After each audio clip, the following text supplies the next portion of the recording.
হয়তো পারে এই কথাগুলো আমার আপনার পরকালের জন্য নাজাতের উসিলা হয়ে যেতে পারে।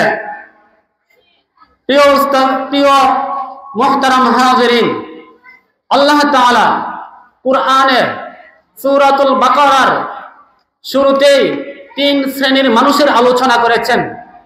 1 নম্বর ঈমানদারগণ, 2 নম্বর মুনাফিকগণ, 3 নম্বর কাফেরগণ। এই 3 শ্রেণী মানুষের জন্য আল্লাহ তাআলা কুরআনে 3টি সূরা নাজিল করেছেন। ঈমানদারগণের জন্য নাজিল করেছেন সূরাতুল মুমিনুন, মুনাফিকদের জন্য নাজিল করেছেন সূরাতুল মুনাফিকুন, কাফেরদের জন্য নাজিল করেছেন সূরাতুল কাফিরুন। এই 3 শ্রেণী মানুষের জন্য আল্লাহ তাআলা এই পবিত্র কালামুল্লাহ শরীফে 3টি সূরা নাজিল করেছেন। আর এই 3 শ্রেণী মানুষের কথা, এই 3 শ্রেণী মানুষের আলোচনা আল্লাহ তাআলা সূরাতুল বাকারার শুরুতেই করেছেন। আমি স্বল্প সময়ে সংক্ষিপ্ত আকারে যতটুকু সম্ভব হয় আপনাদের সম্মুখে তুলে ধরব আল্লাহ তাআলা চাহেতু ইনশাআল্লাহ।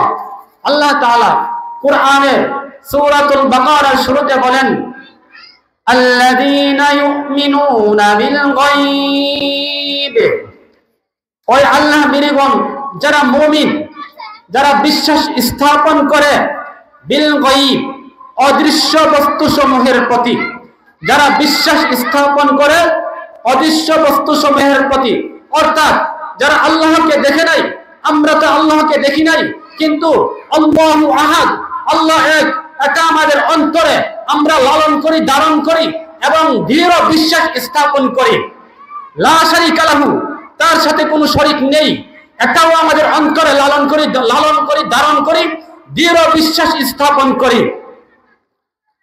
আল্লাহর রাসূল সাল্লাল্লাহু আলাইহি ওয়াসাল্লাম, রাসূল আরবি হযরতে মুহাম্মদ আহমদ মুস্তাফা নবী করিম সাল্লাল্লাহু আলাইহি ওয়াসাল্লাম আখেরি নবী, শেষ নবী হিসেবে আল্লাহ তাআলা প্রেরণ করেছেন। সর্বকালের সর্বশ্রেষ্ঠ মহামানব হিসেবে সৃষ্টি করেছেন। তাও আমাদের অন্তরে লালন করি, ধারণ করি। এটা একটা ঈমানদারের আলামত, মুমিনের আলামত। এটা হলো মুমিনদের আলামত। আল্লাহ তাআলা বলেন, ওয়ায়ুকিমুনাস সালাহ, যারা মুমিন তারা নামাজ প্রতিষ্ঠিত করে, যথাসময়ে নামাজ আদায় করে, নামাজের প্রতি গাফলতি করে না। ওয়া মিম্মা রাযাকনাহুম ইউনফিকুন, আর আল্লাহ তাআলা তাদেরকে যেই রিজিক দিয়েছেন তা হতে তারা ব্যয় করে, আল্লাহর রাস্তায় দান করে, অসহায় মানুষদের পাশে দাঁড়ায়। দুর্যোগের দিনে অসহায় মানুষদের পাশে দাঁড়াই, মাদ্রাসার এতিম ছাত্রদের পাশে দাঁড়াই, দারুন নূর তাহফিজুল কুরআন মাদ্রাসার গরিব ছাত্রদের পাশে দাঁড়াই, মানুষ ছাত্রদের পাশে দাঁড়াই এবং দেখা সাক্ষাৎ করে। এটা হলো ঈমানের আলামত, এটা হলো মুমিনের আলামত। ওয়াবিল আখিরাতি হুম ইউকিনুন। শেষ আল্লাহ তাআলা বলেন, ওয়াবিল আখিরাতি হুম ইউকিনুন, এবং আখিরাতের প্রতি দৃঢ় বিশ্বাস স্থাপন করে, পরকালের প্রতি দৃঢ় বিশ্বাস স্থাপন করে।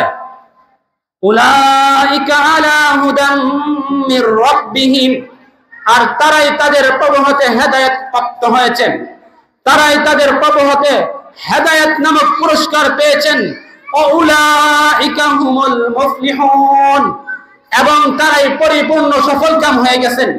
যারা মুমিন, যারা ঈমানদার, তারা দুনিয়াতেও সফলকাম, আখিরাতেও সফলকাম, দুনিয়াতেও সফলকাম, পরকালেও সফলকাম। শুধু তাই নয়, মুমিনের অনেক আলামত রয়েছেন। এখন আসুন হাদিস শরীফে আসছে, আল্লাহ রাসূল সাল্লাল্লাহু আলাইহি ওয়াসাল্লাম বলেন, সালাতুন মান কুন্না ফি ওয়াজাদা বিহিন্না হালাওয়াতাল ঈমান।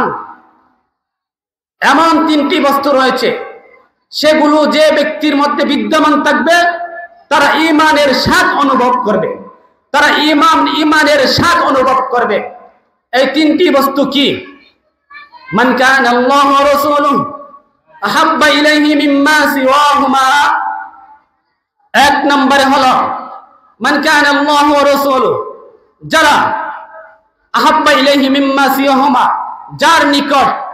যার নিকট আল্লাহ তাআলা এবং তার রাসূল সাল্লাল্লাহু আলাইহি ওয়াসাল্লাম সবচাইতে প্রিয় এবং সবচেয়ে অধিক ভালোবাসেন, দুনিয়ার সমস্ত কিছু থেকে, দুনিয়ার যাবতীয় কিছু থেকে, এমন কি নিজের জীবনের চাইতে যে বেশি ভালোবাসবে সে ঈমানের স্বাদ অনুভব করবে। আল্লাহ তাআলা এবং রাসূল সাল্লাল্লাহু আলাইহি ওয়াসাল্লামকে সবচাইতে বেশি ভালোবাসতে হবে। 2 নম্বর, মান কানা আল্লাহু রাসূলুহু হাব্বা ইলাইহি মিম্মা সিওয়াহুমা ওয়া মান আহাব্বা আবদান লা ইউহিব্বুহু ইল্লা লিল্লাহ। 2 নম্বরে হলো যে ব্যক্তি ওই ব্যক্তিকে ভালোবাসবে, ওই যে আল্লাহ তাআলা সন্তুষ্টির জন্য কাউকে ভালোবাসবে, আল্লাহ তাআলার সন্তুষ্টির জন্য যাকে ভালোবাসবে, অর্থাৎ যারা মাদ্রাসায় পড়ে, কুরআন পড়ে, হাদিস পড়ে, তাকে ভালোবাসে একমাত্র আল্লাহর সন্তুষ্টির জন্য। যারা আজ দারুন নূর তাহফিজুল কুরআন মাদ্রাসায় নূরানি বিভাগে পড়তেছে, হেফজ বিভাগে পড়তেছে, তাদেরকে ভালোবাসে আল্লাহর জন্য, কারণ তারা আল্লাহর কুরআন পড়ে। কারণ নূরানির ছোট ছোট বাচ্চাগুলো নামাজের শিক্ষা নেই, তাহফিজুল কুরআন মাদ্রাসার নূরানির বাচ্চাগুলো কুরআনের শিক্ষা নেই। যদি আপনার সন্তানকে আজ তাহফিজুল কুরআন মাদ্রাসার নূরানি বিভাগে ভর্তি করিয়ে দেন, তাহলে তার জীবনের শুরু লগ্নটা হবে কুরআনের শিক্ষা দিয়ে, তার জীবনের শুরু লগ্নটা হবে মাসলা মাসাইলের শিক্ষা দিয়ে, তার জীবনের শিক্ষার শুরু লগ্নের শিক্ষাটা হবে ইসলামের শিক্ষা দিয়ে। আর ইসলামের শিক্ষা দেওয়ার কারণে আপনার সন্তান বড় হয়ে নাস্তিক হবে না, মুরতাদ হবে না, রাহার মতন বেঈমান হবে না, শাহরিয়ার কবিরের মতন নাস্তিক হবে না, ইসলামের বিরুদ্ধাচরণ করবে না, ইসলামের বিরুদ্ধে যাবে না, আলেমদের বিরুদ্ধে যাবে না, মাদ্রাসার বিরুদ্ধে যাবে না, আহলে হক, আহলে সুন্নাত ওয়াল জামাত, উলামায়ে দেওবন্দের বিরুদ্ধে যাবে না। আর যদি আপনি আপনার সন্তানকে এই জীবনের শুরু লগ্নের শিক্ষাটা, ইসলামিক শিক্ষা না দেন, কুরআনের শিক্ষা না দেন, অপবিত্র থেকে কিভাবে পবিত্র হয়ে শিক্ষা না দেন, হাদিসের শিক্ষা না দেন, তাহলে আপনার শেষ বয়সে ওই এতিমখানায় যেতে হবে, আপনার শেষ বয়সে লাঞ্ছিত হতে হবে, বঞ্চিত হতে হবে একমাত্র দ্বীনি শিক্ষা না দেওয়ার কারণে। এই জন্য আমি শাহবাজপুর আপামর তৌহিদ জনতার সকলকে আহ্বান করব, আপনার বাচ্চাটাকে দারুন নূর তাহফিজুল কুরআন মাদ্রাসায় ভর্তি করিয়ে দেন, সে দ্বীনি শিখবে, আপনি দুনিয়াতেও সফলকাম হবেন, পরকালে সফলকাম হবেন ইনশাআল্লাহ। আপনার সন্তানকে ভর্তি করিয়ে দেন, ইনশাআল্লাহ আপনার জিন্দেগি সফলকাম, আপনার পরকাল সফলকাম। 3 নম্বরে রাসূল সাল্লাল্লাহু আলাইহি ওয়াসাল্লাম বলেন, ওয়ামান ইয়াকরাহু আন ইয়াউদা ফিল কুফর বা'দা আন আনকাদাহু আল্লাহ কামা ইয়াকরাহু আন ইউলকা ফিন নার। রাসূল সাল্লাল্লাহু আলাইহি ওয়াসাল্লাম বলেন, আল্লাহ তাআলা কোন ব্যক্তিকে কুফরি থেকে মুক্তি দেওয়ার পর সে পুনরায় কুফরিতে লিপ্ত হওয়াকে এমন ঘৃণা করে যেমন অপছন্দ করে অগ্নিকুণ্ডে নিক্ষিপ্ত হওয়াকে। অর্থাৎ জ্বলন্ত আগুনে কেউ নিক্ষিপ্ত হওয়াকে কি পছন্দ করবে? আমাকে যদি বলা হয় জ্বলন্ত আগুনে ফেলানো হবে, আমি কি পছন্দ করব? আপনি কি পছন্দ করবেন? কেউ পছন্দ করবে না। এমন ভাবে অপছন্দ করতে হবে, কাউকে যখন আল্লাহ তাআলা গুনাহ থেকে ফিরিয়ে আনবে, পুনরায় গুনাহতে লিপ্ত হওয়াকে এমনই ভাবে অপছন্দ করতে হবে। এই 3টি বস্তু যার মধ্যে থাকবে সে ঈমানের স্বাদ গ্রহণ করবে। শুধু তাই নয়, হাদিস শরীফে আসছে রাসূল সাল্লাল্লাহু আলাইহি ওয়াসাল্লাম বলেন, মান আহাব্বা লিল্লাহ, যদি কাউকে ভালোবাসো, মান আহাব্বা লিল্লাহ, আল্লাহর উদ্দেশ্যে, আল্লাহর সন্তুষ্টির জন্য কাউকে ভালোবাসো। আল্লাহর সন্তুষ্টির জন্য আপনি কাকে ভালোবাসবেন? সিরাতে সুরতে আমরা সবাইকে মানুষ দেখি, কিন্তু মনুষ্যত্বের মানুষ পাওয়া যায় না। মানুষত্বের মানুষ কারা? যারা দ্বীন শিক্ষা করবে অথবা দ্বীনের সুহবতে থাকবে, যারা কুরআন শিখবে, হাদিস শিখবে, যাদের জীবনের শুরু লগ্নে শিক্ষাটা হবে অপবিত্র থেকে পবিত্র হওয়া, মাসলা মাসাইলের শিক্ষা, মসজিদে আসা যাওয়ার শিক্ষা, মক্তবে আসা যাওয়ার শিক্ষা, মাদ্রাসায় আসা যাওয়ার শিক্ষা, এই শিক্ষাটা যাদের হবে এবং এই শিক্ষা যারা লালন করবে, ধারণ করবে, তাদের জীবনে আপনি তাদের বড় হওয়ার পর, তাদের বয়স হওয়ার পর তাদেরকে ডক্টর বানান, তাদেরকে ইঞ্জিনিয়ার বানান, তাদেরকে মাস্টার্স বানান, যাই বানান না কেন, তার জীবনের লগ্নের শিক্ষাটা, শুরুর শিক্ষাটা ইসলামিক শিক্ষা হওয়ার কারণে সে বড় হয়ে রাখার মতো নাস্তিক হবে না, সে বড় হয়ে ইসলামের বিরুদ্ধাচরণ করবে না, ইসলামের দুশ্মনী করবে না, এবং সে বড় হয়ে ইসলামের পক্ষে থাকবে। সে বড় হয়ে আপনাকে ওই এতিমখানায় দিবে না, সে বড় হয়ে মা বাবাকে সেবা করবে, তার সামর্থ্য অনুযায়ী সেবা করেই যাবে।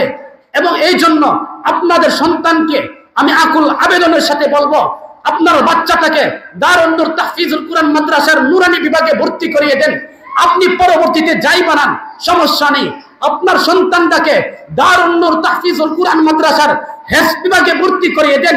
আপনি পরবর্তীতে যাই বানান কোনো সমস্যা নেই, কারণ জীবনের শুরু লগ্নের শিক্ষাটা আপনি দিন শিক্ষা দেন, জীবনের শুরু লগ্নের শিক্ষাটা আপনি কুরআন হাদিসের শিক্ষা দেন, তাহলে আপনার সফলতা অতি শীঘ্রই আসবে ইনশাআল্লাহ। দুনিয়াতে সফল হবেন, পরকালে সফল হবেন। এই জন্য যাদের মধ্যে দিন শিক্ষা থাকবে তাদেরকে ভালোবাসবে, এটা আল্লাহর সন্তুষ্টির জন্য ভালোবাসা। আল্লাহর সন্তুষ্টির জন্যই কারো সাথে শত্রুতা পোষণ করা, আল্লাহর উদ্দেশ্যে, আল্লাহর সন্তুষ্টির জন্যই কারো সাথে শত্রুতা পোষণ করা, কারো সাথে শত্রুতা পোষণ করা। আল্লাহর জন্য কার সাথে শত্রুতা পোষণ করবেন? যারা আমাদের চোখের দেখা অভাব নেই, আজ বর্তমানে যারা বড় বড় পদে বসে, মসনদে বসে ইসলাম নিয়ে কটূক্তি করে, বড় বড় মসনদে বসে কুরআন নিয়ে কটূক্তি করে, আল্লাহর প্রিয় হাবিব রাসূলুল্লাহ সাল্লাল্লাহু আলাইহি ওয়াসাল্লামকে নিয়ে গালমন্দ করে, কটূক্তি করে, আল্লাহ তাআলাকে নিয়ে কটূক্তি করে, তাদের সাথে আমাদের কোনো সুসম্পর্ক নেই, তাদের সাথে আমাদের কোনো বন্ধুত্ব নেই, তাদের সাথে আমাদের একটাই আপোষ, তারা ইসলামের দুশমন, তারা আমাদের দুশমন, তাদের সাথে আমাদের কোনো আপোষ নেই। তারা যদি তওবা না করে ফিরে আসে তাদের সাথে কোনো আপোষ নেই, তাদের সাথে আমাদের শত্রুতা পোষণ করতে হবে। আর এই শত্রুতা পোষণটা আল্লাহ তাআলার সন্তুষ্টির জন্য হবে, দুনিয়ায় কোনো লাভের জন্য নয়, নেতা হওয়ার জন্য নয়, পদের জন্য নয়। উদ্দেশ্য থাকবে, লক্ষ্য থাকবে আল্লাহর সন্তুষ্টির জন্য।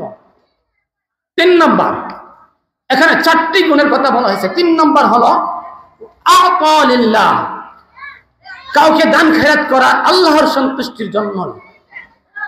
আপনাদের দান খেরাতেই আজ মাদ্রাসাগুলো চলে, আপনাদের দান খেরাতেই আজ কওমি মাদ্রাসাগুলো চলে, সমস্ত মাদ্রাসাগুলো চলে, আহলে হক, আহলে সুন্নাত ওয়াল জামাত, উলামায়ে দেওবন্দের মাদ্রাসাগুলো চলে।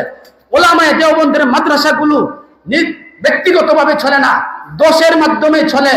আপনারা হাত বাড়ান বিদায় এই মাদ্রাসাগুলো চলে। এজন্য আপনাদের কাছে আকুল আবেদন করব, আপনারা সর্বোচ্চ চেষ্টা করে আমার প্রিয় উস্তাদে মুহতারামের মাদ্রাসার পাশে থাকবেন, দেখবেন, দেখাশোনা করবেন, সামর্থ্য থাকলে সাহায্য করবেন। ইনশাআল্লাহ আল্লাহ তাআলা আপনাদের জন্য পরকালে সফলতা রেখেছেন। কারণ এই দান খেরাত অথবা সামর্থ্য না থাকলে দেখাশোনা করাটা এটা কোনো ব্যক্তিগত ফায়দার জন্য নয়, এটা হলো আল্লাহর সন্তুষ্টির জন্য, আল্লাহর লাভ, সন্তুষ্টির লাভ অর্জন করার জন্য। আমানা আলিল্লাহ, এবং কাউকে দান খেরাত থেকে বিরত থাকার জন্য।